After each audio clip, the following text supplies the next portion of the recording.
खंबाघनी मारो राजस्थान परिवार पे आप सबका बहुत बहुत स्वागत है। कैसे हो सारे एमआरपीएंस? आई होप आप सब बहुत अच्छे होंगे, स्टडी कर रहे होंगे, लेकिन एंजॉय करके साथ साथ में। ठीक है, आज हम कॉलेज लेक्चरर 2014 का एग्जाम जो 2016 में कंडक्ट किया गया था उसके आगे के क्वेश्चन 11th क्वेश्चन से हम लोग स्टार्ट करने वाले हैं। राजस्थान इकोनॉमिक सर्वे की आप लोगों की रिकमेंडेशंस पर मैंने उसका चौथा और पांचवा पार्ट अपलोड कर दिया है, लेकिन बहुत सारे लर्नर्स ने अभी तक उसको नहीं देखा है। क्या बात है, क्यों नहीं देखा भाई? जब मैं वीडियो नहीं डालती तो मुझे रिकमेंडेशन आती है, मैम अपलोड कर दो अपलोड कर दो। अब जब मैंने अपलोड कर दिया है, अगर आप लोग नहीं देख पाए हैं किसी भी कारण से तो उनको जाके देखिए, क्योंकि हम उसके अंदर मोस्ट इंपॉर्टेंट टॉपिक्स कवर कर रहे हैं आपके सिलेबस के अकॉर्डिंग। ठीक है, तो उसको जाकर के जरूर देखिएगा ताकि आपका कोई भी वीडियो मिस ना हो। जो नए एमआरपीएंस हमारे साथ जुड़ रहे हैं, जिन्होंने चैनल को सब्सक्राइब नहीं किया है, ठीक है, तो वो क्या करिएगा, चैनल को सब्सक्राइब कर लीजिए। सब्सक्राइब के बाद घंटी के बाद ऑल पे क्लिक, ताकि आपका एक भी छोटे से छोटा वीडियो भी कोई आता है, माइक्रो वीडियो भी आता है, तो वो भी आपका मिस ना हो। और सभी एमआरपीएंस नए पुराने हमारी वीडियोस को लाइक सब्सक्राइब शेयर कीजिएगा, ताकि मारो राजस्थान का जो एम जिसको मैं लेकर के चल रही हूं कि पढ़ेगा भी बढ़ेगा भी, ठीक है, तो उसको हमें पूरा करना ही है। ठीक है, तो चलिए स्टार्ट करते हैं हम। मेवाड़ पुकार मोतीलाल तेजावत जी द्वारा तैयार एक मांग पत्र था जो महाराणा मेवाड़ को प्रस्तुत किया गया था। यह है option number A. Option number B है मेवाड़ प्रजामंडल का साप्ताहिक अखबार था, केसरी सिंह बारहट द्वारा रचित एक शौर्य गाथा थी, या फिर जय नारायण व्यास जी द्वारा संपादित एक मासिक पत्रिका थी। तो इसका सही आंसर होगा option number A, Motilal Tejawat ji द्वारा तैयार एक मांग पत्र था जो महाराणा मेवाड़ को प्रस्तुत किया गया था। अच्छा, मांग पत्र था तो किसी की तो मांग होगी, कोई तो डिमांड मोतीलाल तेजावत जी ने इसमें की होगी। तो किसकी उन्होंने डिमांड की थी, किसके अधिकारों के लिए? तो ट्राइबल कम्युनिटी के अधिकारों के लिए, यानी कि आदिवासियों के लिए। ठीक है, तो आइए इसकी डिटेल्स जानते हैं, क्योंकि डिटेल्स जानना बहुत जरूरी है। मेवाड़ पुकार में पूछा जाए अगर कि कितनी सूचियां थी, कितनी डिमांड की गई थी, 1 2 3 4 5 6 11 12 13, कितनी डिमांड थी? तो बच्चों शुभ नंबर आएगा 21 सूची का मांग पत्र था। 21 लिस्ट डिमांड पेपर थी। कौन से आंदोलन से रिलेटेड है? ये रिलेटेड है भोमट भील आंदोलन या फिर एकी आंदोलन। किससे रिलेटेड है? एकी और भोमट भील आंदोलन से। तो भील आदिवासियों का ये आंदोलन था अपने अधिकारों के लिए। ठीक है, तेजावत जी ने एक कॉन्फ्रेंस बुलाई भोमट भील आंदोलन के लिए, एकी आंदोलन के लिए।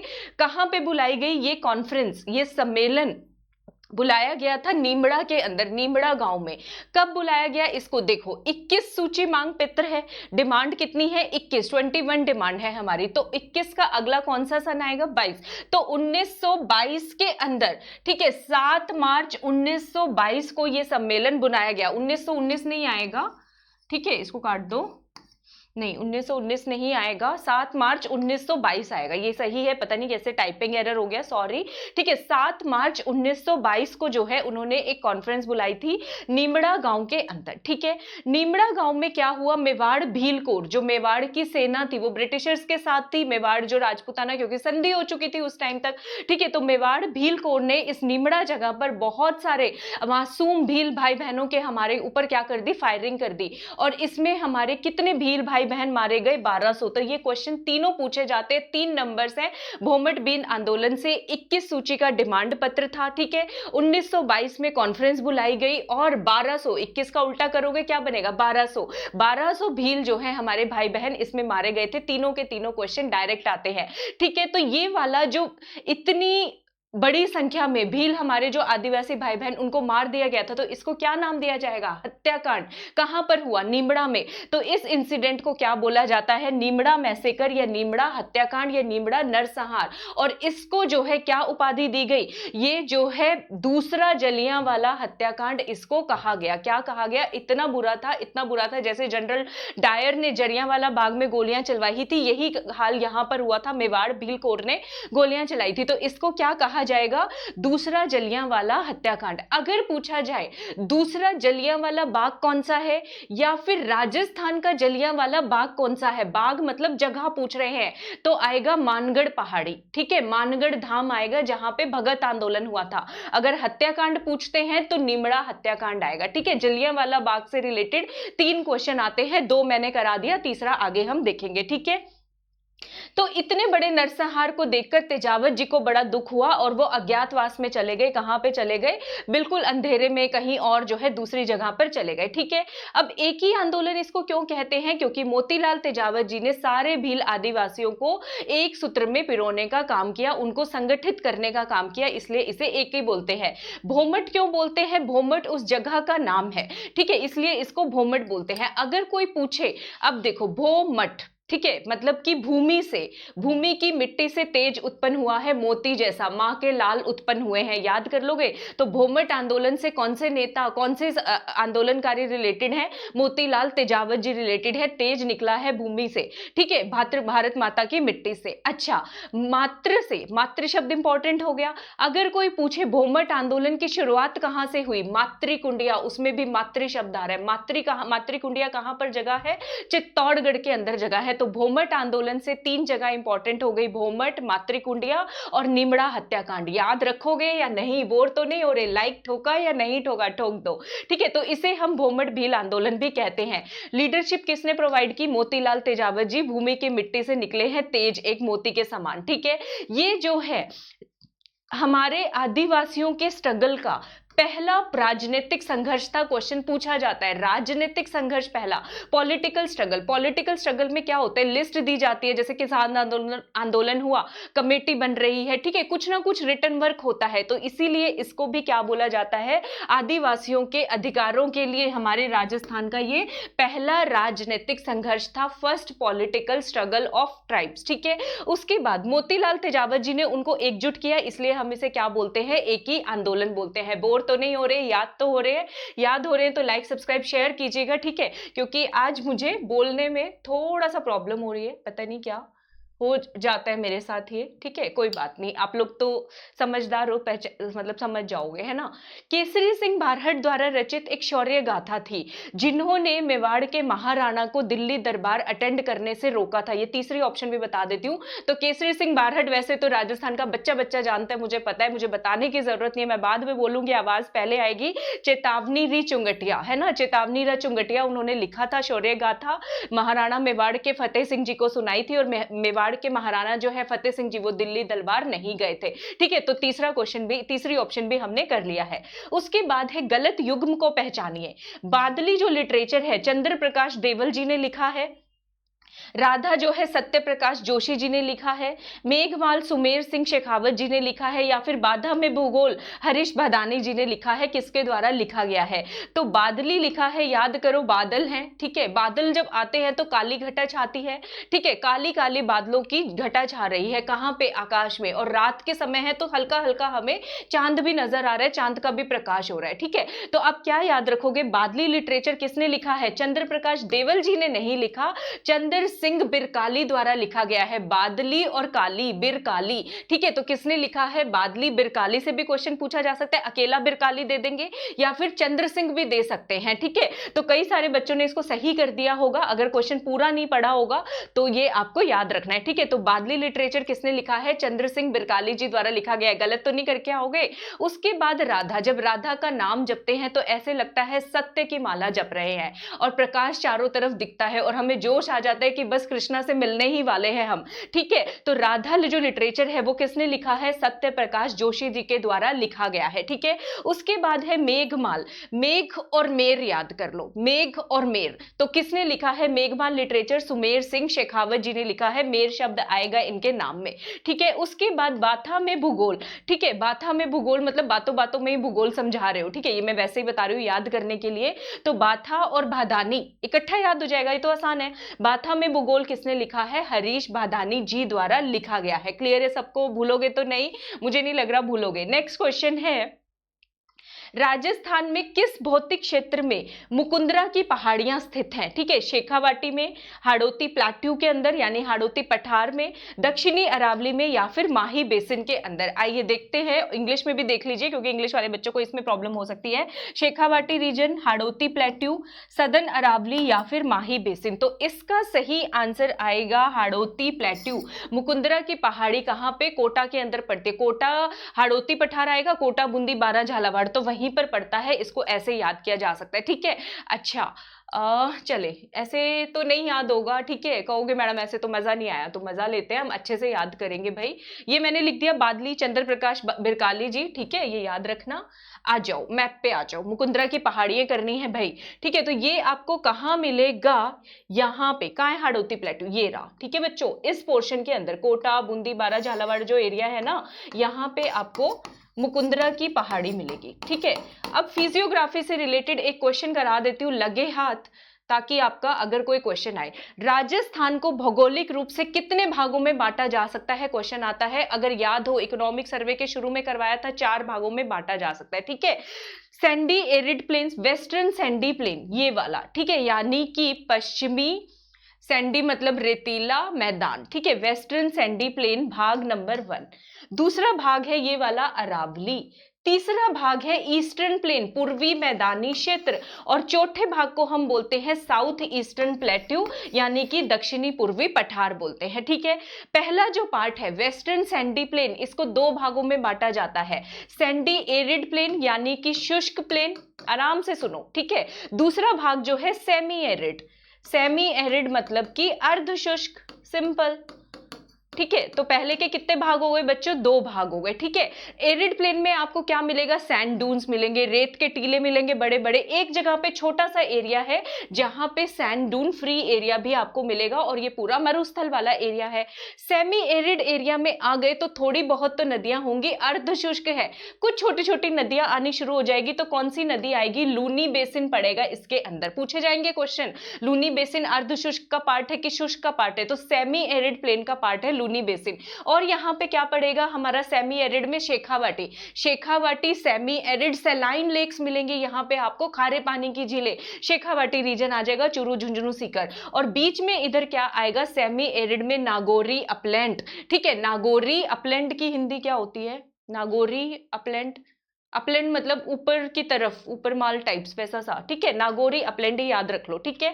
इस वाले एरिया को, नागौरी अपलैंड वाले एरिया को हम क्या बोलते हैं, याद रखना बांगड़ बोलते हैं, तो NG नागौरी कॉमन, ठीक है, और उसके बाद है बांगड़, BANGAR, इसको बागड़ नहीं बोलते, याद रखना, यहां पे भी NG आएगा, नागौर में भी NG आएगा, ठीक है। तो ये वाला जो एरिया होगा नागौर के आसपास वाला एरिया, इसको हम क्या बोलेंगे, नागौरी अपलैंड बोलेंगे। ये पहला पार्ट किया है वेस्टर्न सैंडी प्लेन, 2 भाग में डिवाइड किया जा सकता है, एरिड और सेमी एरिड यानी कि शुष्क और अर्ध शुष्क, क्लियर है सबको। दूसरे पार्ट पे आ जाओ अरावली। अब अरावली तो क्या है, पहाड़ी है, अरावली की डायरेक्शन याद है, करवाई थी मैंने आपको, कौन सी दिशा में बह रही है, क्वेश्चन आता है ये, तो ये बहती है साउथ वेस्ट से, बहती है क्या मतलब कौन सी दिशा में है, दक्षिण पश्चिम से लेकर नॉर्थ ईस्ट के अंदर, उत्तर पूर्व के अंदर, ठीक है।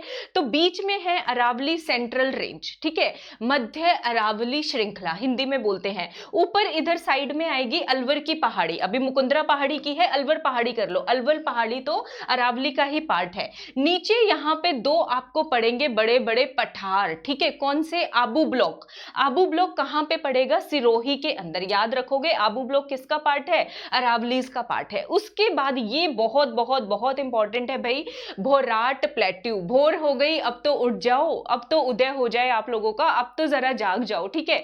तो भोर होने पर सब लोग जाग जाते हैं, और जगने को हम उदय भी बोलते हैं। तो भोराट प्लेट्यू कहां पड़ेगा, उदयपुर के अंदर पड़ेगा, और उदयपुर के महाराणा हुए हैं जगत सिंह वन, जिनके टाइम पीरियड में उदयपुर शैली की चित्रकला का विकास हुआ, उन्होंने चितेरोरी ओवरी बनवाया, जिसको हम चितेरोरा कारखानों भी, तस्वीरोरा कारखानों भी बोलते हैं, याद रख लोगे, हुआ या नहीं हुआ। भोराट प्लेट्यू उदयपुर में, very very very important question, और किसी प्लेट्यू का पार्ट मत करके आ जाना, ये अरावली का पार्ट है, कहीं साउथ ईस्टर्न प्लेट्यू में डाल के आ जाओ, नहीं भाई नहीं, अरावली का पार्ट है, क्लियर है, 2 पार्ट क्लियर हो गए। तीसरे पार्ट पे आते हैं ईस्टर्न प्लेन। जब प्लेन शब्द आ जाए मतलब कि पूर्वी मैदानी क्षेत्र आ जाए, समझ लो नदियों द्वारा वहां पे डिपॉजिट्स लेकर के आए गए हैं, कौन, किसने, वहां पे वो मैदान किसने बनाया है। ये झंडू बाम क्यों होता है मेरे साथ, समझ नहीं आती है, जब देखो कुछ ना कुछ गड़बड़, कुछ ना कुछ गड़बड़, इतनी मुश्किलों वाली लाइफ हो जाती है कभी कभी। तो चलो कोई नहीं, हम फिर भी खुश रहेंगे, है ना भाई। ईस्टर्न प्लेन, पूर्वी मैदानी क्षेत्र। जब मैदान बन रहा है तो नदियों ने मैदान बनाया, तो मैदानी क्षेत्र जब होगा तो नदियों के नाम याद करने हैं। याद हो, अर्ध शुष्क मैदानी में एक नदी की है हमने, लूनी नदी की है, दो क्षेत्र की है, शेखावाटी और नागौरी। कौन कौन सी नदियां आएंगी पूर्वी मैदानी क्षेत्र में? चंबल नदी, बनास नदी और माही नदी। कौन कौन सी आएंगी भाई? माही नदी, माही नदी का प्लेन सबसे नीचे वाले एरिया में, ठीक है। उसके बाद बनास नदी और चंबल नदी, याद रख लोगे। माही नदी वाले प्लेन को क्या बोलते हैं? याद करो, यहाँ पे जो हमारे महाराणा प्रताप है, माही नदी याद है? माही की मैंने प्रतिबद्ध सीरीज में नदियां कराई थी, सोम और जाखम नदी, जख्मी हुए थे महाराणा प्रताप, ठीक है, याद होगा ना, भंवर माता की पहाड़ियों से उद्गम हो रहा था, ठीक है। तो हमारे महाराणा प्रताप का जो सीधी टक्कर ली थी अकबर से, अंत तक हार नहीं माने थे, ठीक है। तो उनका सीना कितने इंच का है? 56 इंच का सीना है, ठीक है। हमारे माही, महाराणा प्रताप हमारे ही तो माही है, ठीक है। तो माही प्लेन को हम क्या बोलते हैं? 56 बेसिन भी बोलते हैं, 56 बेसिन इसको बोला जाता है। और ये हमारा बांसवाड़ा डूंगरपुर में पड़ता है। महाराणा प्रताप का आदिवासियों से बहुत गहरा घनिष्ठ संबंध है कि नहीं? तो इसको हम बागड़ ट्रैक्ट बोलते हैं। ये आएगा बागड़, यहाँ पे कोई न नहीं लग रहा, कोई बिंदी नहीं लग रही। बागड़ ट्रैक्ट अलग है, Nagauri upland semi arid part का हिस्सा है। सबको क्रिस्टल क्लियर हो रही है? चीजें पढ़ने में मजा आ रहा है या फिर मैं बोर कर रही हूँ आपको? बोर नहीं कर रही तो लाइक सब्सक्राइब शेयर ठोक दिया करो, ताकि फिर मैं भी बहुत ज्यादा खुश हो जाऊं। आप लोग चाहते हो ना मैं खुश रहूं, आप लोग तो चाहते होंगे, सच्चे एमआरपीएंस हो, ठीक है। क्योंकि हम जो है किसी मोटिव से रिलेशन नहीं है हम लोगों का, है ना भाई, प्योर रिलेशन है। चलो, उसके बाद जो है लास्ट वाला जो है साउथ ईस्टर्न प्लेट्यू, दक्षिणी पूर्वी पठार, इसके अंदर आएगा हाड़ौती का पठार, ठीक है। और इसके अंदर मुकुंदरा की पहाड़ियां। और जो क्वेश्चन आएगा, विंध्या स्कार्पलैंड का हिस्सा है ये। क्या आएगा यहाँ पे? ऊपर वाले हिस्से में विंध्या स्कार्पलैंड जो मध्य प्रदेश के अंदर, और नीचे यहाँ पे दक्कन का पठार। याद रखोगे, दक्कन पठार, विंध्या स्कार्पलैंड किसका पार्ट है? पूछ लेंगे क्वेश्चन। तो दक्षिणी पूर्वी पठार का ये हिस्सा है। तो ये कुल मिला के मैंने आपको फिजियोग्राफी करा दी। कितने क्वेश्चन हो गए? 15 क्वेश्चन बन गए हैं यहां से, अगर देखोगे तो, सोचोगे तो। एक सेकेंड बच्चों, आजकल थोड़ा सा ना, चले अगला क्वेश्चन देखते हैं भाई। नेक्स्ट क्वेश्चन हो गए क्या सारे इस पेज के? हाँ, इस पेज के तीनों क्वेश्चन हमारे हो गए। खुश हो जाओ, 3 के साथ 20-25 क्वेश्चन तो कर ही लिए होंगे शायद से। पता नहीं आप मानोगे या नहीं मानोगे, देखते हैं, खैर कोई बात नहीं। अगला क्वेश्चन है, अनास, एराव और सोम जिस नदी की सहायक नदियां हैं। बच्चा क्वेश्चन है ये, बिल्कुल आराम से किया जा सकता है। बनास, साबरमती, काली सिंध और माही, सोम, जाखम अभी अभी बोल के चुकी हूँ, ठीक है। तो इसका आंसर हो जाएगा माही नदी, ठीक है। और ये डिटेल में प्रतिबद्ध सीरीज में करा चुके हो, तो इसको डिटेल यहाँ पे नहीं कर रहे हैं, ठीक है। डेगाना जिस खनन के लिए जाना जाता है, डेगाना के अंदर कौन सा मिनरल मिलता है? लौह अयस्क यानी कि आयरन, टंगस्टन, ठीक है, या फिर कोयला या फिर तांबा। तो इसका आंसर क्या होगा? डिगाना, ठीक है, डी गाना। यहाँ पे एनजी आएगा। और टंगस्टन क्या मिलेगा यहाँ पे? टंगस्टन। और ये पूरा डिटेल में कराया है मिनरल्स के अंदर, ठीक है। टंगस्टन, टन टन घंटी बजाई, ऊपर थी, सर के ऊपर से बात जा रहा था, सिरोही, बालदा, याद आ रहा होगा, नहीं आ रहा होगा, प्रतिबद्ध सीरीज जाके देख लो, ठीक है। तो इसका आंसर है डिगाना में क्या मिलता है? टंगस्टन हमें मिलता है। अगले क्वेश्चन पे आ जाओ, कौन कौन से जिलों में राजस्थान में कत्था मिलता है भाई? कत्था। अब खुश हो जाएंगे बॉयज सारे। पान वान खाते हो कि नहीं खाते हो? पान हमारे आम, जो हम आम जनता है भाई, उनका शौक है या राजे महाराजाओं का शौक है? जरा लिख के बताओ मुझे। इतने हम देखते हैं कहाँ पे मिलता है, पूछ रहा है। उदयपुर चित्तौड़गढ़ में, भरतपुर अलवर में, बांसवाड़ा बारा में, या फिर सीकर हनुमानगढ़ में? अब दिमाग लगाओगे तो मैंने लाइन बोल दी, समझ जाओगे। कत्था, पान वान, शाही पान खाने का शौक किसको होगा? राजा महाराजाओं का। और जब राजस्थान के राजा महाराजाओं की बात आए और मेवाड़ की बात ना हो, ऐसा कैसे हो सके? ऐसा नहीं हो सकता। तो कत्था जो है, अकेशिया कैटिचू, इसका साइंटिफिक नेम क्या है? अकेशिया कैटिचू या कटेचू, जो भी बोलना है बोल लो, ठीक है। कट कट करके ही तो खाते हो उसे, चबा चबा के। तो ये कहां पे मिलेगा? उदयपुर और चित्तौड़गढ़ के अंदर मिलेगा। याद रख लोगे, मेवाड़ में कहां पे? उदयपुर और चित्तौड़गढ़ के अंदर। तो क्या इतना ही करना है? नहीं भाई, और भी कराऊंगी मैं, आपको छोड़ने वाली नहीं हूं जब तक करोगे नहीं पेपर पास वास नहीं करके आओ। अरे अरे, इतना सब कुछ दिखा दिया पहले ही, नहीं। चलो, कत्था जो है माइनर फॉरेस्ट प्रोड्यूस में आता है, यानी कि लघु वन उपज। ये भी क्वेश्चन पूछा जा सकता है, ठीक है। लघु वन उपज से आता है। तो कत्थे को बनाते कैसे हैं? कत्थे का जो पेड़ है ना, अकेशिया कैटुचू जो है, उसके तने से, हार्टवुड से यानी कि स्टेम से बनाया जाता है। ठीक है, कैसे बनाते हैं? स्टेम जो तना होता है, उसकी जो ऊपर वाली शाखा, शाखा नहीं, ऊपर वाली जो बार्क होती है, बार्क को हिंदी में क्या बोलते हैं? छाल। हाँ, तने की छाल को उबाल के बनाया जाता है। ठीक है, उबाल के बनाओगे तो कैसे उबालोगे? माइक्रोवेव थोड़ी है, उबाल लिया, गैस थोड़ी है, उबाल लिया। उस टाइम पे क्या होता था? हांडी का एक सिस्टम होता है भाई, जो चीज हांडी से देसी तरीके से निकल करके बन के आएगी, उसका स्वाद, उसका टेस्ट कुछ और ही आएगा, है ना भाई। तो ये जो कत्था बनता है, कैसे बनता है? अकेशिया कैटुचू के तने की छाल को उबाल कर हांडी सिस्टम से, क्वेश्चन आ जाएगा कैसे बनाया जाता है? हांडी प्रणाली से बनाया जाता है। कहां पे मिलेगा? उदयपुर चित्तौड़गढ़ में तो मिलेगा, ठीक है, चलो मान लिया। उसके साथ साथ और कहां पे मिलेगा भाई? ये झालावाड़ में भी मिलता है, बूंदी में भी मिलता है और जयपुर में भी मिलता है। अब पान जब आप खा लेते हो चबा चबा के, उसके बाद स्पिट तो करते हो, स्पिट करते हो तो उसकी बूंदे कहां तक जाके गिरती है, ऐसे याद करो। तो बूंदों से याद करो, बूंदी में मिलेगा, जयपुर में मिलेगा, जय घोष हमारे महाराजाओं का जयपुर तक भी हो रहा है, और झालावाड़ ऐसे हो गया कि जैसे जल की बारिश कर दी हो। ठीक है, तो कहां कहां पे मिलेगा? उदयपुर चित्तौड़गढ़ के अलावा अगर क्वेश्चन आ जाए, झालावाड़, बूंदी और जयपुर के अंदर भी मिलेगा, याद रख लोगे। ठीक है, और ज्यादातर ये शुद्ध पैचेज में मिलता है। शुद्ध पैचेज के अंदर मिलना मतलब कि किसी और वनस्पति के साथ नहीं मिलता, अकेला अकेला सेग्रीगेटेड हमें क्या मिलेगा? अकेशिया कैटुचू मिलेगा। मजा आ रहा है तो लाइक सब्सक्राइब शेयर कर दो। मैं इसलिए बोलती हूँ क्योंकि बीच बीच में नए नए बच्चे आते हैं। ठीक है, मैंने आप लोगों को बोला हुआ है हमें पहले 50 लाइव लर्नर्स करने हैं, फिर हमें 100 लाइव लर्नर्स करने हैं। ठीक है, तो आप लोग शेयर क्यों नहीं करते हो? कैसे पढ़ेगा बढ़ेगा और मारो राजस्थान जब तक शेयर नहीं करोगे भाई। ठीक है, मैं कोई झूठ मूठ का आपको दिखाने के लिए नहीं बोलती हूँ मारो राजस्थान पढ़ेगा भी बढ़ेगा भी, सच में बहुत ज्यादा कमिटेड हूँ इसको लेकर। ठीक है, हाँ, और मैं झूठ नहीं बोलती हूँ। ठीक है, उसके बाद हम एक और कर लेते हैं। जब कत्थे की बातें कर ली, पान की बातें कर ली, बॉयज बहुत ज्यादा खुश हो गए। और पान तो लड़कियां भी खा सकती हैं, आग वाला पान भी आता है, एक देखा होगा आप लोगों ने, मुंह पे रखते सीधा बॉइलिंग आग, है ना। ठीक है, ठीक है, और भगवानों को भी चढ़ता है। ठीक है, चलो अब थोड़ी सी हम ना देसी शराब जो बनती है उसकी बात कर लेते हैं। वो कब कैसे बनती है, कभी सोचा है? वो बनती है महुआ से। ठीक है, महुआ नाम कितना स्वीट है, प्यारा है, लेकिन ये है क्या? देसी शराब है। कहां पे बनती है? ये हमारे मेवाड़ के महाराणाओं के जो बहुत गहरे गहरे प्यारी सी जनता है, बागड़ रीजन, वहां पे बनता है। आदिवासी बनाते हैं, वही बना सकते हैं, उन्हीं को आती है कलाकारी। ठीक है, महुआ का साइंटिफिक नेम क्या है? मधुका इंडिका, मधुका लोंगोफोलिया। ठीक है, क्या नाम है? फोलिया, फीलिया पता है आपको क्या होता है? जब किसी से बहुत ज्यादा साइंस में पढ़ते हैं, फीलिया और फोबिक। फोबिक होता है डर लगाना, भगा देना। फीलिया होता है मतलब लवेबल, किसी को अपनी तरफ अट्रैक्ट करना। तो महुआ से बॉयज तो सारे अट्रैक्ट होते होंगे, आजकल लड़कियां भी करती ही हैं भाई, होते ही होंगे, तो बस याद कर लो आप। महुआ इंडिका मतलब भारत में मिलता है, और मधुका लोंगोफोलिया ये इसके साइंटिफिक नेम है, कई बार पूछे जाते हैं। ठीक है, अब ये मिलेगा कहां पे? ये महुआ है मिक्स्ड फॉरेस्ट में मिलेगा। मिक्स्ड कौन से? डेसिडुअस फॉरेस्ट में, यानी कि मिश्रित पर्णपाती वन के अंदर मिलेगा। कहां पे मिलेगा?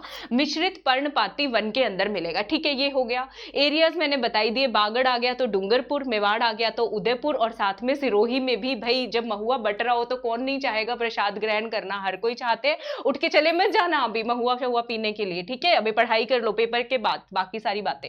उदयपुर, डूंगरपुर और सिरोही के अंदर मिलेगा। ठीक है, इसको कैसे बनाते हैं हम लोग? इसकी जो शराब बनती है, देखो अभी जो हमने कत्था पढ़ा वो तने से पढ़ रहा था, कत्था तना। ठीक है, ये जो है फलों से निकलता है, इस पेड़ के महुआ जो है इसके फलों से प्राप्त होता है। शराब भी बनती है इससे, और देसी शराब, लोकल शराब, और तेल भी बनता है। ठीक है, ऑयल भी बनता है। ठीक है, और इसको हम क्या बोलते हैं? जब ये चीज मिल जाती है ना तो बॉयज सोचते हैं जन्नत जहान सब कुछ यहीं पे मिल गया है हमारा। ठीक है, तो इसको आदिवासियों का कल्प वृक्ष कहा जाता है। ठीक है, कल्प ट्री ऑफ ट्राइब्स कहा जाता है। महुआ याद हुआ कि नहीं हुआ? बताओ तो सही। ठीक है, इसको हम क्या कहते हैं? कल्प ट्री और ट्राइब्स कहते हैं। ठीक है, एक और करा देती हूँ। हाँ अच्छा, इतना सब कर लिया तो हमारे राज्य का फूल कौन सा है? स्टेट फ्लावर कौन सा है? स्टेट फ्लावर बड़ा प्यारा सा है, क्यूट सा नाम है, रोहिरा। ठीक है, क्या नाम है? रोहिरा। और इसका साइंटिफिक नेम क्या है? टेकोरमेला अंडुलाटा। ठीक है, अब याद कर लो भाई, ऐसा ही है, अंडुलाटा डोलता रहता है हमारा रोहिरा फ्लावर, टेकोरमेला अंडुलाटा स्टेट फ्लावर है। कब इसको राज्य पुष्प घोषित किया गया? 1963 के अंदर इसको राज्य पुष्प घोषित किया गया। ठीक है, माउंट आबू के पास मिलता है सिरोही। जब भी फूलों की बात करनी हो, हनीमून शनीमून बनाने जाते हैं कपल्स, फ्लावर्स तो देंगे, कहां जाते हैं? माउंट आबू ही जाते हैं ना। तो याद कर लो, रोहिड़ा कहां पे मिलता है? माउंट आबू में मिलता है, सिरोही में। इसके कुछ और नाम भी हैं। इसको मारवाड़ का टीक कहा जाता है। ठीक है, इसको मरुस्थल मरुस्थल का सांगवान भी कहा जाता है। याद कर लोगे, क्या करोगे, मारवाड़ का टीक और जगह पे भी मिलता है, ऐसा नहीं है कि मैंने माउंट आबू बोल दिया तो माउंट आबू में ही, अब मारवाड़ का टीक बोल रहे हैं तो इसका मतलब उधर भी मिलता ही होगा, ठीक है। तो माउंट आबू में मेनली लेकिन ये मिलता है। मारवाड़ का टीक यानी कि मारवाड़ सागौन या मारवाड़ टीक। मरुस्थल का, डेजर्ट का सागवान इसको कहा जाता है, मरुस्थल का सागवान। और इसको क्या कहते हैं, प्राइड ऑफ डेजर्ट, मरु शोभा भी इसको कहा जाता है। ये ज्यादातर नाम जो है ना हिंदी के हैं, आपको याद करने हैं। मारवाड़ टीक, रेगिस्तान का सागवान और मरु शोभा इसको कहा जाता है। रोहिड़ा कहाँ मिलता है, माउंट आबू, टेकोरमेला, अंडुलाटा। 1963 में इसको राज्य पुष्प हमने घोषित किया है। बताओ समझ में आ रहा है कि नहीं आ रहा, ठीक है। अब आप लोग बोलते तो हो सब कुछ जल्दी जल्दी करा दो मैम, जल्दी जल्दी करने से आगे दौड़ पीछे छोड़ हो जाएगा, ठीक है। हम धीरे करेंगे, 100 सुनार की 1 लोहार की, लेकिन जो करेंगे उसको तरीके से करेंगे। बताओ कौन लोग मेरी बात से एग्रीड है, तो AGREE लिख दो भाई, ठीक है। एग्री की स्पेलिंग ही भूल रही हूं मैं, ठीक है। क्वेश्चन हो गया। उसके बाद है राष्ट्रीय मरु उद्यान को किस नाम से भी बुलाया जाता है। National desert park is also known as vegetation park, वनस्पति पार्क, वाइल्ड लाइफ पार्क, ठीक है, ग्रासलैंड पार्क, घास क्षेत्र, या फिर फॉसिल पार्क यानी कि जीवाश्म उद्यान। तो मरुस्थल है हमारा, ठीक है। अब मरुस्थल हमेशा तो मरुस्थल नहीं था ना, कभी तो यहाँ पे भी लाइफ होगी, कभी तो यहाँ पे भी जीव जंतु रहा करते होंगे किसी जमाने में। मरुस्थल तो बाद में बना है, मिडल ईस्ट से हवाएं शवाएं आ गई, सब कुछ ऐसा हो गया, विस्तार हो गया उधर के मरुस्थल का, ठीक है। तो इसको हम क्या बोलते हैं, यहाँ पे भी जीवों के अवशेष हमें नीचे मिले हैं, तो इसको क्या बोलते हैं, राष्ट्रीय मरु उद्यान यानी कि जीवाश्म उद्यान। आजकल थोड़ा प्रॉब्लम हो रही है मुझे बोलने में, ठीक है, एक्सक्यूज कर देना भाई, एक्सक्यूज मी, बड़े वाला सॉरी, ठीक है। तो इसको हम जीवाश्म उद्यान यानी कि फॉसिल पार्क भी बोलते हैं। नेशनल डेजर्ट पार्क को किस नाम से बुलाया जाता है, नेशनल फॉसिल पार्क के नाम से बुलाया जाता है। Very very very important. तो चलिए इसकी थोड़ी सी डिटेल्स देख ही लेते हैं हम लगे हाथ, ठीक है। आप लोग शेयर करने का काम करो, लाइक करने का काम करो, क्योंकि मुझे खुशी होती है फिर अगर आप करते हो तो। अरे मैंने लिया नहीं नेशनल डेजर्ट पार्क, लिया तो था, भूल गई हूं मैं, अरे सॉरी, चलो कोई बात नहीं, मैं बता देती हूँ आपको। ये जो है जैसलमेर बाड़मेर के अंदर लोकेटेड है, ठीक है, राष्ट्रीय मरु उद्यान, ठीक है। और ये इंपॉर्टेंट है, कल करा दूंगी इसके 1-2 पॉइंट और होंगे, कौन से वाइल्ड लाइफ यहाँ पे मिलती है, ठीक है। हाँ, और इसको हम फॉसिल, हाँ, अकलवुड फॉसिल पार्क भी इसको बोलते हैं। ये भी क्वेश्चन आता है, अकलवुड फॉसिल पार्क किसको बोला जाता है, तो इसी का दूसरा नाम है अकलवुड फॉसिल पार्क, अकलवुड जीवाश्म पार्क, ठीक है। ये पॉइंट्स याद कर लेना, ठीक है। 18वां क्वेश्चन नहीं कर रहे, क्यों नहीं कर रहे, मेरा मन नहीं कर रहा इसलिए नहीं कर रहे, नहीं, क्योंकि इसको आरपीएससी ने कैंसिल कर दिया तो हमें भी नहीं करना है फिर, ठीक है। जब आरपीएससी ने कैंसिल कर दिया तो हम भी नहीं करेंगे। उसके बाद अगला क्वेश्चन है, प्राकृतिक संसाधनों की प्रकृति व उपलब्धता के आधार पर, नेचुरल रिसोर्सेज की अवेलेबिलिटी और उनकी नेचर के आधार पर राजस्थान में अगर औद्योगिक विकास करना चाहते हैं, इंडस्ट्रियल डेवलपमेंट करना चाहते हैं, तो कौन सा सेक्टर उसमें हमारी हेल्प करेगा, पशुधन, लाइफ स्टॉक, खनिज यानी कि मिनरल्स, कृषिगत पदार्थ यानी कि एग्रीकल्चरल प्रोडक्ट्स, तिलहन यानी कि ऑयल सीड बेस्ड, ठीक है। तो नेचुरल सी बात है, इंडस्ट्री है तो मिनरल्स की ज्यादा बात होगी ना, आपको उपयुक्त चुनना है, बेस्ट ऑप्शन चुनना है। तो बेस्ट जो है पशुधन, कृषिधन, तिलहन, सारे एक जैसे से लग रहे हैं ना, उसमें से जो अलग निकल के आ रहा है वो मिनरल्स आ रहा है, तो आंसर क्या हो जाएगा, मिनरल बेस्ड। आसान सा क्वेश्चन है, आंसर नंबर 2 आ जाएगा, ठीक है, क्लियर है। अगला क्वेश्चन आ जाएगा, वेरी वेरी वेरी इंपॉर्टेंट, ठीक है। 1 सेकेंड दो मुझे, आज मैं पानी नहीं लेकर आई हूं ना, प्रॉब्लम हो रही है मुझे, कोई बात नहीं। चलो, निम्नलिखित में से कौन सी नस्ल यानी कि कौन सी ब्रीड राजस्थान में के ऊंट से संबंधित है। ऊंट की, कैमल की ब्रीड पूछ रहे हैं, सीधी सी बात है, ऊंट की नस्ल का नाम पूछ रहे हैं। पूगल, गुरहा, बारबरी और मेवाती। इस क्वेश्चन को कैसे करके आना था, इस क्वेश्चन को करके आना था एलिमिनेशन टेक्निक से। एलिमिनेशन टेक्निक मतलब ऑप्शंस को निकाल के, हो सकता है आपको इसका सही आंसर है गुरहा, ऑप्शन नंबर सी नहीं आता हो, लेकिन अगर आपको पहला, दूसरा और चौथा ऑप्शन अगर पता हो कि ये किस किस की ब्रीड्स है, तब आप इस क्वेश्चन को सॉल्व कर सकते हैं। जैसे कि पूगल किसकी ब्रीड है, बारबरी किसकी ब्रीड है और मेवाती किसकी ब्रीड है, इनका अगर पता होगा तब आप इसको निकाल पाओगे। तो कैमल की, ऊंट की ब्रीड का नाम है गुरहा। क्या नाम है बच्चों, इसका नाम है गुरहा। तो ऊंट की बाकी सारी ब्रीड्स याद कर ली जाए, और बारबरा के बारे में भी बता दूं, पूगल के बारे में भी बता दूं और मेवाती के बारे में बता दूं, तभी तो एक क्वेश्चन से 8 क्वेश्चन तैयार होंगे, है ना। ना भाई, 8 हमारा लक्की नंबर है, शनि का नंबर, हम भी याद करेंगे, ठीक है। कैमल ब्रीड्स, कैमल के जो ब्रीड्स के नाम है ना क्षेत्रों के नाम पर है, रीजन्स के नाम पर है जहां पे ये मिलता है। तो जैसलमेर में मिलेगा कि नहीं मिलेगा, मरुस्थल में, बीकानेर में मिलेगा कि नहीं मिलेगा। हो गए 2 ब्रीड्स के नाम, बीकानेरी और जैसलमेरी, ठीक है। और हमारे जो ऊंट है, बीकानेर वाली मारो राजस्थान सीरीज किसी ने नहीं देखी हो तो जाके देखना, ऊंटों का महोत्सव लगता है, मैंने ऊंट दिखाए हुए हैं डांस करते हुए। तो जैसलमेर की ऊंट की एक बहुत ही फेमस नस्ल है, उसका नाम है नचाना। डांस करते हैं, नाच करते हैं हमारे ऊंट भाई, मस्त है एकदम, ठीक है। तो जैसलमेर की एक ब्रीड है, उसका नाम क्या आ जाएगा, नचाना। नचाना जैसलमेर, और राजस्थान में नहीं पूरे भारत में फेमस है, हमारे भारत के अंदर, ठीक है।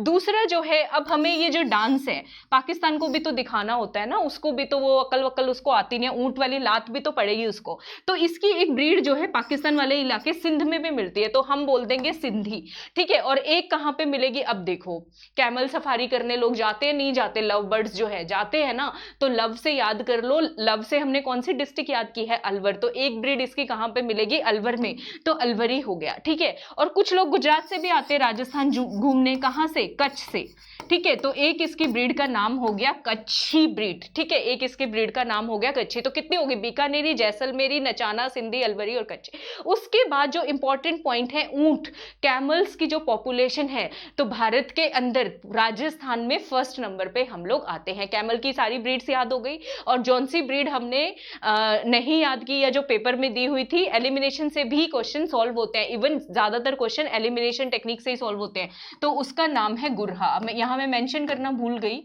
आप लोग कर लेना, ठीक है। और नोट सबको मिल ही जाते हैं टेलीग्राम चैनल पे, RS क्रैकर पे। मैं इसलिए थोड़ा सा डिले हो ही जाता है मेरे साथ काम करते करते, क्या बोलूं, चलो कोई बात नहीं।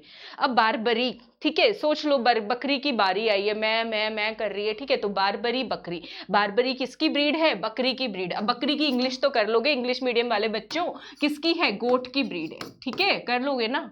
अब पुगल जो है, पुगल पुगल पुगल पुगल याद करो, पश्मीना शॉल बन रही है, पुगल पश्मीना। पश्मीना शॉल किसकी होती है, ऊन की होती है। ऊन हम किससे निकालते हैं, भेड़ से, भेड़ की स्किन से। तो पुगल जो है भेड़ की नस्ल, शीप की ब्रीड का नाम है पुगल शीप, ठीक है। मेवाती तो क्यूट सा नाम है, मेवाती हमारी गाय की ब्रीड का नाम है, गाय माता की, गोवंश की या कैटल की, ठीक है। मेवाती गाय कहां पर मिलेगी, अलवर भरतपुर वाले एरिया में। अलवर भरतपुर वाले एरिया को तो मेवात क्षेत्र बोलते हैं, ठीक है। और गाय हमारे लिए क्या है, धन का नाम है, ठीक है। गोधन, गोवंश बोलते हो कि नहीं बोलते हो, कामधेनु है ना। तो इसीलिए मेवाती जो नदी है, और धन को कोठी के अंदर स्टोर करके रखा जाता है। तो मेवाती जो ब्रीड है, गाय है, उसका दूसरा नाम क्या है, कोठी नाम भी है। कहाँ पे मिलेगी, मेवात में मिलेगी। ये ब्रीड्स याद हुई कि नहीं हुई। चलो अगला क्वेश्चन देखते हैं, लेट्स सी नेक्स्ट क्वेश्चन। 21वां क्वेश्चन भी, आज मेरा 11 क्वेश्चन कराने का मन है, क्योंकि 18वां तो कैंसिल हो गया, कर लेते हैं, क्या जा रहा है। कौन से सेंसस ईयर के अंदर highest percentage of decadal growth population was recorded in Rajasthan. Rajasthan के अंदर कौन से सन के अंदर दशकीय वृद्धि दर जो है नोटिस की गई, 1981, 1991, 2001 या फिर 2011। तो इसका सही आंसर, ऐसे तुक्का मत लगाना कि अभी का 2011 सबसे लेटेस्ट है तो उसी में सबसे ज्यादा होगी, नहीं, पॉपुलेशन कम होती जा रही है, तो ये डिकेडल ग्रोथ रेट पहले ज्यादा होगी, अभी कम मिलेगी, ठीक है। सिंपल लॉजिक, कॉमन सेंस भी लगाना होता है। चलो, तो सबसे ज्यादा मिलेगी बच्चों 1981 में। डिकेडल ग्रोथ रेट हाईएस्ट कहां पे है, देखो जरा, 1981 के अंदर। ये मैंने 1901 से लेकर के और 2011 तक का चार्ट है ये, ठीक है। तो सबसे ज्यादा कब है, 1981 में 32.97%। प्रतिशत भी याद रखना है, अगली बार प्रतिशत भी पूछ सकते हैं। और 1981 में सबसे ज्यादा, उसके बाद से क्या होती चली जा रही है, कम होती चली जा रही है, पॉपुलेशन कंट्रोल प्लान्स आ गए थे, ठीक है। तो उसके बाद 1991 में और कम हो गई, 28.40, 2001 में 28.41, थोड़ी सी कम हुई, और 2011 में अच्छी खासी कम हुई है डिकेडल ग्रोथ रेट 21.31%। तो ये क्वेश्चन पूछा जा सकता है, ये मैंने याद हो इकोनॉमिक सर्वे के शुरू वाले फर्स्ट चैप्टर में भी करवाया था। राजस्थान की दशकीय ग्रोथ रेट, दशकीय वृद्धि दर कितनी है भाई, 2011 सेंसस के मुताबिक शुभ नंबर है 21.31, 21.31। और भारत की कितनी है, भारत से ज्यादा है हमारी, भारत की कितनी याद करवाया था, 17.7%, 17.7%। एक और क्वेश्चन पूछा जाएगा, कौन से सन के अंदर दशकीय वृद्धि दर डेकेडल ग्रोथ रेट नेगेटिव में रही? तो नेगेटिव में रही बच्चों 1921 के अंदर, याद रखना है। कब थी नेगेटिव में? 1921 में। और कितनी थी ये भी याद रखना है, -6.29%। -6.29%। अब देखो 21 का जोड़ करोगे, 2 जमा 1 3, 3 दूनी 6, तो 6% आ गया, 6.3 ही हो गया ना, ये 6.29 है क्योंकि, तो -6.29%। याद रखोगे या नहीं रखोगे? मजा आ रहा है पढ़ने में? मजा आ रहा हो कि नहीं आ रहा हो? बताओ जरा, बताओ बताओ बताओ। ठीक है, आ ही रहा होगा शायद, मेहनत करके पढ़ रहे हैं हम तो, है ना भाई। चलो, तो ये हमारा आज का सेशन हुआ। आपको प्लस के बारे में बता देती हूँ थोड़ा सा, भाई प्लस को ज्वाइन कर लो, आपको फायदा ही होगा, पढ़ने में कोई नुकसान नहीं होगा। स्मार्ट हार्डवर्क का जमाना है, जैसे यहाँ पे पढ़ा रही हूँ वैसे ही वहाँ पे पढ़ाती हूँ। ठीक है, प्लस कोर्सेज को ज्वाइन करो। ACF का बैच चल रहा है, art and culture, geography, polity मैं पढ़ा रही हूँ। कॉलेज लेक्चरर का ठप्पा लग गया, इसका मतलब ये नहीं है कि ये बैच सब इंस्पेक्टर का नहीं है, RAS का नहीं है, राजस्थान जीके सेम रहती है, बदलने वाली नहीं है। तो जो भी RAS सब इंस्पेक्टर की तैयारी कर रहे हो, सारे इस बैच को ज्वाइन कर लीजिएगा। RAS के दूसरे बैचेस भी हैं, इंग्लिश मीडियम, हिंदी मीडियम दोनों अवेलेबल हैं। और जो बच्चे कॉलेज लेक्चरर की कर रहे हो 1 महीने का, SI वाले बच्चे 6 महीने 1 साल का, RAS वाले बच्चे 2 साल का। कोड लगाना मत भूलना। अनअकैडमी पे जाएंगे तो मारो राजस्थान की धरती से ही जाएंगे, मारो राजस्थान चैनल से जाएंगे, मेरे कानों तक आवाज आनी चाहिए। MRP 10 कोड लगाना मत भूलिएगा। आज का जो 9 बजे राजस्थान का एकीकरण पड़ रहा है, चाय कॉफी ब्रेक जो लेना है लेकर के आ जाओ, क्योंकि अभी 31 तारीख तक ही जान लगानी है। ठीक है, जब मैं लगा रही हूं, मुझे पेपर नहीं देना, आपको क्या प्रॉब्लम है? आपको तो सिर्फ सुनना है। क्यों नहीं लगा रहे हो फिर? क्यों नहीं मेहनत कर रहे हो? जोश से भर जाओ, मेहनत करेंगे तभी तो फल मिलेगा। ठीक है भाई, चलो Telegram channel RAS cracker, link description में दिया ही होता है। ठीक है, और बस मैं और कुछ नहीं दिखा रही हूँ आप लोगों को। हाँ, क्या करोगे? लाइक सब्सक्राइब शेयर कर दो अगर एफर्ट्स पसंद आते हैं तो। ठीक है, तो चलो रात को 9 बजे मिलती हूँ, तब तक आप सबको मेरी तरफ से घनी घनी राम राम।